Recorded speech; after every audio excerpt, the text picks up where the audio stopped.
इन्होंने अंबेडकर जी का अपमान किया है, उसकी अपॉलॉजी होनी चाहिए और रिजाइन करना चाहिए होम मिनिस्टर को। कि जो बीजेपी आरएसएस की सोच है, एंटी कॉन्स्टिट्यूशनल सोच है, एंटी अंबेडकर जी की सोच है, और जो अंबेडकर जी की मेमोरी है, जो उनका कंट्रीब्यूशन है, उसको ये लोग मिटाना चाहते हैं, खत्म करना चाहते हैं। होम मिनिस्टर ने डायरेक्टली सबके सामने जो उनका माइंडसेट है वो सबके सामने उन्होंने दिखा दिया। पार्लियामेंट हाउस के सीढ़ियों पे बीजेपी के एमपी लकड़ियां लिए हमारे सामने खड़े होते हैं, हमें अंदर नहीं जाने देते हैं। अदानी जी के खिलाफ यूनाइटेड स्टेट्स में केस है, उनको वहां इंडाइट किया गया है, और अदानी जी को नरेंद्र मोदी जी हिंदुस्तान बेच रहे हैं। ये मेन मुद्दा है और इसकी डिस्कशन ये लोग नहीं चाहते।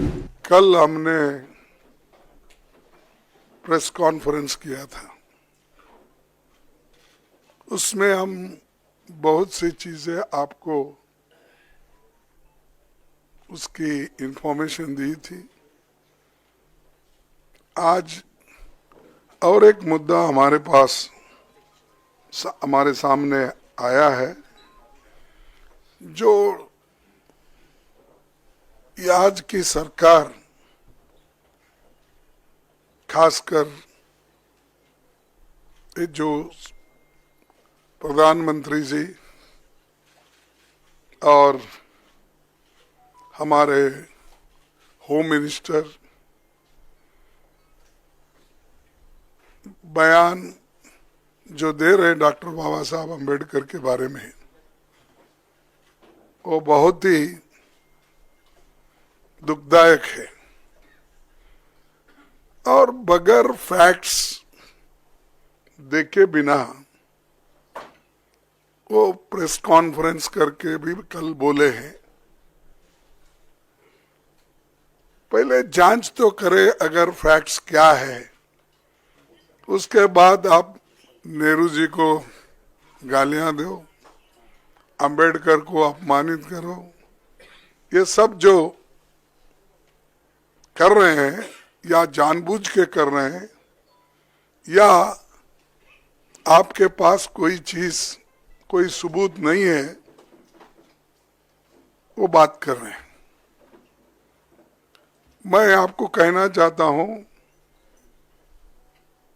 आज तक उन्होंने बाबा साहब के बारे में, जवाहरलाल नेहरू जी के बारे में जो कहे हैं, सब झूठ है। और मैं अगर पार्लियामेंट में मुझे अवकाश मिलता, समय मिलता, तो मैं आज बताने वाला था बाबा साहब अम्बेडकर का लेटर जो लिखा हुआ था। हमारे चितड़े एक उनके दोस्त थे जो पीपल्स एजुकेशन सोसाइटी और सिद्धार्थ एजुकेशन सोसाइटी उसके रजिस्ट्रार थे। तो अलीपुर रोड पे ही बाबा साहब रहते थे। वहां से उन्होंने एक खत अपने दोस्त को लिखा और उसमें स्पष्ट बताया कि इलेक्शन 52 का कैसा हुआ, क्या हुआ, वो तो उसमें है, मैं बाद में बताऊंगा, आज उस पर जाने का नहीं है। लेकिन आज जो घटना घटी, हम रोज पहले से ही सदन में गड़बड़ नहीं होना, सदन में जो मुद्दे रखे जाते उसका चिंतन होना, इसीलिए हम कोई हाउस, बोथ द हाउसेस में कोई डिस्टर्ब करने का कोशिश नहीं की है। 14 दिन तक हमने अपना जो हाउस चलाने के लिए जो हमारा एक दृढ़ संकल्प था, हमने करके रोज हम प्रोटेस्ट करते थे। और रोज हमारे पास मेन मुद्दा था कि जो अदानी इस देश को लूट रहा है और उसको लूटने जो दे रहे हैं लोग, उनके ऊपर हमारा हमला था। लेकिन बीच में जब संविधान की चर्चा आई, उस वक्त शाह जी को कहाँ से समझ में आया, किसने ध्यान दिया या मुझे वो मालूम नहीं। और उन्होंने भगवान की व्याख्या भी अलग कर दी। अंबेडकर के बारे में या कोई लीडर के बारे में कोई बोलता है, अगर कोई पूजनीय है तो उनके बारे में अगर कहते हैं तो उन्होंने डॉक्टर बाबा साहब अंबेडकर का मजाक उड़ाया, क्या कह के कि भाई अंबेडकर अंबेडकर अंबेडकर अंबेडकर बोल के कितने बार बोलते हो।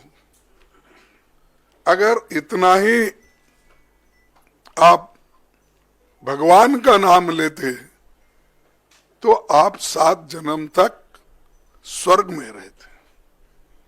ये मानसिकता अगर किसी पॉलिटिकल पार्टी की है, किसी लीडर की है, ये सोच, ये निंदनीय है। आई कंडेम इट।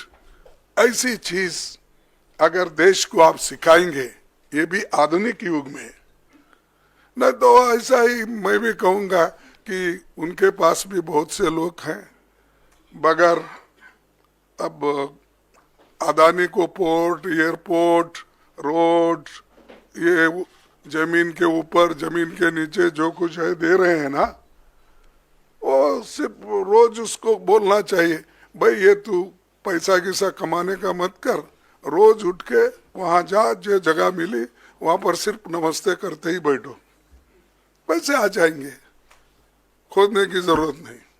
लेकिन ये बोलने के बाद उन्होंने गलती हुई ये मानने को तैयार नहीं थे।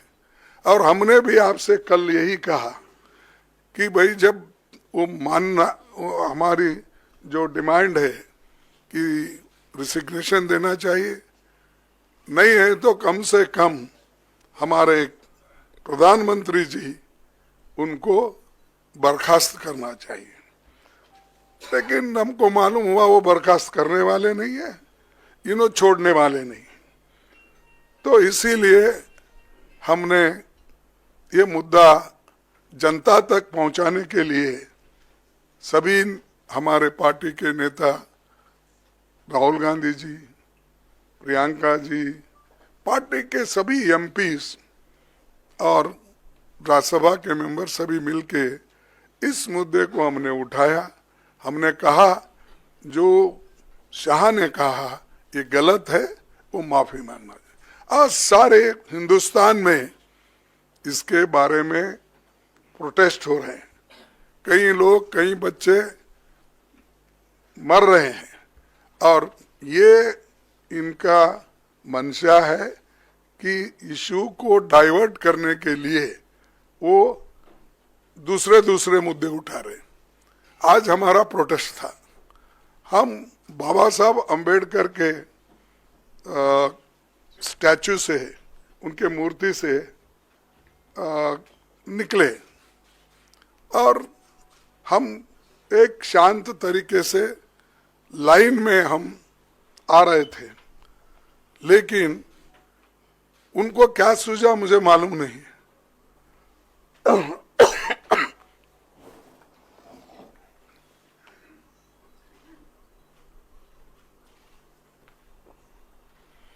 हम चलते हुए आ रहे हैं, उन्होंने मकर द्वार पे आके हमको रोकने के लिए वहां बैठ गए, और हम पार्लियामेंट को टाइम भी खत्म हुआ था और 5 मिनट बाकी थी, इसलिए हम अंदर जाना चाहते थे, लेकिन उन्होंने दरवाजे पे रोका और ऐसा कि उन्होंने अपना मसल पावर दिखाने के लिए इतने सारे वहां पर उनके पुरुष एमपीज थे, पूछो मत। हमारे महिला हमारे साथ आ रहे थे, वो बहुत शांत तरीके से आ रहे थे, लेकिन उनको भी रोका गया। तो इसीलिए ये जबरदस्ती हमारे ऊपर हमला करके, और मैं उसमें पहले ही मैं किसी को धक्का देने की स्थिति में नहीं हूं, लेकिन मेरे को खुद वो लोग धक्का दिए, मैं अपना बैलेंस नहीं संभाल सका, मैं नीचे बैठ गया। तो अब हमारे ऊपर इल्जाम भी लगा रहे हैं कि हमने धक्का दिया, हमने उनको गिराया। अरे भाई, हमारे पास आवाज है, लेकिन वो थोड़ा पीटे धकलने से हम ये नहीं हो सकते। इसीलिए हम कोशिश भी किए फिर उठ के उनको बोलने का। और प्रियंका गांधी जी ने जो लीड लिया इसमें, खास करके आज के मूवमेंट में, तो चलते आए वहां से, और ये लोग बैठे बैठे जगह हमारा मजाक उड़ा रहे, चिढ़ा रहे, और सिर्फ लेडीज मेंबर थे हमारे पास। उनके पास तो लेडीज मेंबर कोई नहीं थे, 2-3 कुछ दूर थे, लेकिन वो पुरुष ही सब कर रहे थे। तो ऐसा जो माहौल ये इन्होंने बीजेपी वाले बना के रखे हैं, तो हम कभी ये बर्दाश्त नहीं करेंगे। इसके खिलाफ पूरा देशव्यापी ये एक चळवळी हो जाएगा, ये जो मूवमेंट हो जाएगा। अब आपको भी देखने में आया होगा कि हर जगह ये मूवमेंट चल रहा है इनकी गलती की वजह से।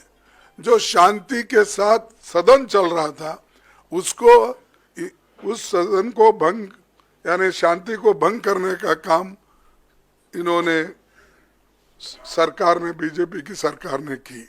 इसीलिए हम आज आपसे तो कल बहुत पूछे हो, वो बोले कि हमारे को पब्लिसिटी दो, हमारी रॉन्ग हो गई है। देखे, आप गए थे ना, तो हम तो ऐसा नहीं बोलेंगे। जो अच्छा है, जो न्यायपूर्ण है, उसको पब्लिसिटी दो। मैं कभी अमित वही बोल रहा था, उन्होंने कहा था, नहीं, उन्होंने कहा था, देखो खरगे जी ने तोड़ मरोड़ के ये पेश किया है, इसीलिए वो मेरे छवि को ये होता है, इसीलिए आप भाइयों तोड़ मरोड़ के मत दिखाओ मेरे को। मेरा जो ये है स्पीच बोलिए या स्टेटमेंट, उसको जरा अच्छा दिखाइए सब जगह। 3 बार बोले, आखिरी, बीच में बोले, फिर लास्ट बट 1 में बोले, फिर लास्ट में भी बोले। राज्यसभा टीवी पे था। हाँ, नहीं, प्रेस कॉन्फ्रेंस की है। नहीं, बट ओरिजिनल क्लिप तो राज्यसभा टीवी पे था। नहीं, पीसी में बोला। No, I know, but the original clip was a Rajya Sabha clip. So there is no question about the original clip. तो मैं हम यहाँ पर किया, तो उसके बाद उन्होंने 1 घंटे के बाद उन्होंने किया, तो करने दो। लेकिन सच बात तो उन्होंने बताना चाहिए, हम नहीं। और या तो ज़्यादा से ज़्यादा तो पब्लिसिटी उनकी होती है, उनका पूरा स्पीच कवर होता है।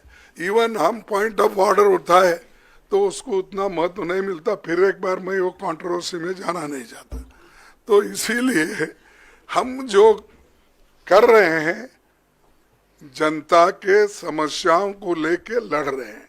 वो जो कर रहे हैं, हमको खाया ना पिया ग्लास फोड़ा बाराने का हमारे पास बोलते हैं हैदराबाद में, तो वैसा हम उनको कुछ धक्का नहीं मारे, कुछ नहीं करे, लेकिन वो लोग बोलते जा रहे हैं। जाने दो। इसीलिए मेरा यही आप सबसे निवेदन है कि जो चीजें हकीकत में हुई है, दिखी है, बस उस पर अगर सभी कंसंट्रेट करें तो दूसरी चीज कोई ऐसी कंट्रोवर्सी नहीं आएगी। तो मैं इतना ही कहता हूँ। और अब राहुल गांधी साहब। शुक्रिया खरगे जी। मैं आपको याद दिला दूं, कल अमित शाह जी ने यह भी कहा था कि अगर खरगे जी मेरा इस्तीफा चाहते हैं तो मैं दे सकता हूं, तो उसका इंतजार अभी भी है। मैं अभी राहुल जी से गुजारिश करूंगा। Thank you, thank you Jayram ji. Main issue शुरुआत हुई पार्लियामेंट से कुछ दिन पहले, अदानी जी का वो यूएस में केस आया, और पूरे टाइम बीजेपी ने उस पर डिस्कशन रोकने की कोशिश की। और बीजेपी की बेसिक स्ट्रैटेजी थी कि ये अदानी का जो मामला है इसकी कोई चर्चा ना हो, इसका कोई डिस्कशन ना हो, ये दब जाए। और शुरुआत में इन्होंने ये फुल टाइम इनका काम था, कभी कुछ डिस्ट्रैक्शन करते हैं, कभी कुछ डिस्ट्रैक्शन करते हैं। उसके बाद अमित शाह जी का बयान आता है और हम पहले से कह रहे हैं कि जो बीजेपी आरएसएस की सोच है एंटी कॉन्स्टिट्यूशनल सोच है, एंटी अंबेडकर जी की सोच है, और जो अंबेडकर जी की मेमोरी है, जो उनका कंट्रीब्यूशन है, उसको ये लोग मिटाना चाहते हैं, खत्म करना चाहते हैं। और डायरेक्टली इनके मंत्री ने, होम मिनिस्टर ने डायरेक्टली सबके सामने जो उनका माइंडसेट है वो सबके सामने उन्होंने दिखा दिया। हमने कहा कि अपॉलॉजी होनी चाहिए और उनको रिजाइन करना चाहिए, नहीं किया। और आज फिर से इन्होंने एक नया डिस्ट्रैक्शन शुरू किया है। हम अंबेडकर जी की स्टैचू से सारे एमपी शांति से पार्लियामेंट हाउस जा रहे थे। पार्लियामेंट हाउस के सीढ़ियों पे बीजेपी के एमपी लकड़ियां लिए हमारे सामने खड़े होते हैं, हमें अंदर नहीं जाने देते हैं। और उसके बाद अब ये थोड़ा सा अपना फिर से डिस्ट्रैक्शन करने की कोशिश कर रहे हैं। रियलिटी ये है, इन्होंने अंबेडकर जी का अपमान किया है, उसकी अपॉलॉजी होनी चाहिए और रिजाइन करना चाहिए होम मिनिस्टर को। और जो मेन मुद्दा है जिसको ये मिटाना चाह रहे हैं, घुमाना चाह रहे हैं, मेन मुद्दा है कि नरेंद्र मोदी जी के मित्र अदानी जी के खिलाफ यूनाइटेड स्टेट्स में केस है, उनको वहां इंडाइट किया गया है और अदानी जी को नरेंद्र मोदी जी हिंदुस्तान बेच रहे हैं। यह मेन मुद्दा है और इसकी डिस्कशन ये लोग नहीं चाहते हैं। Thank you.